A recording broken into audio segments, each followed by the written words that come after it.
Hi అండి. అందరికీ పరాభనామ సంవత్సర శుభాకాంక్షలు. మీకు, మీ కుటుంబ సభ్యులకి తెలుగు సంవత్సర ఉగాది శుభాకాంక్షలు.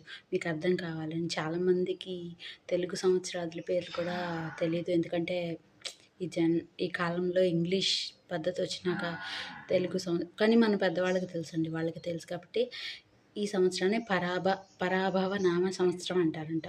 సో, ఈ సంవత్సరం నుంచి మీరు అనుకున్న పనులన్నీ జరగాలని, ముఖ్యంగా 10th రాసే పిల్లలు కానీ, ఇంటర్ రాసిన పిల్లలకి కానీ మంచి రిజల్ట్స్ వచ్చి వాళ్ళు హ్యాపీగా ఉండాలని నేను నమ్మి ఆ దుర్గమ్మ తల్లిని కోరుకుంటున్నాను. ఎందుకంటే నాకు ఆ తల్లి తప్ప ఇంకెవరో తెలీదు. ఒక్కొక్కళ్ళకి ఒక్కొక్క దేవుడు ఇష్టం. కానీ నాకు ఆ దుర్గమ్మ తల్లి అంటే ఇష్టం.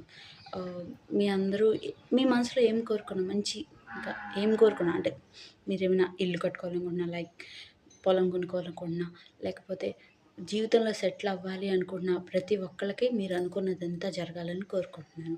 నా ఛానల్ సబ్స్క్రైబ్ చేయండి. ఎందుకంటే సబ్స్క్రైబర్లు తగ్గిపోతున్న కొద్దీ నాకు బాధగా ఉంటుంది. నేను మంచి మంచి వీడియోసే చేస్తున్నానని నేను అనుకుంటున్నాను. కానీ నేను సొంతంగా ఏం చేయలేను. ఎందుకని చెప్తున్నా కదా, నాకు ఎవరి సపోర్ట్ ఉండదు. నేను ఒకదాన్ని చేసుకోవటానికి పర్మిషన్ ఇస్తారు. ఇలా వీడియో మీ ముందు ఇలా చేసుకోవటానికి పర్మిషన్ ఇస్తారు, కానీ నాకు హెల్ప్ చేయరు. సో, దయచేసి ఇది నా చిన్న రిక్వెస్ట్. మీ సిస్టర్గా నా ఛానల్ సబ్స్క్రైబ్ చేయండి.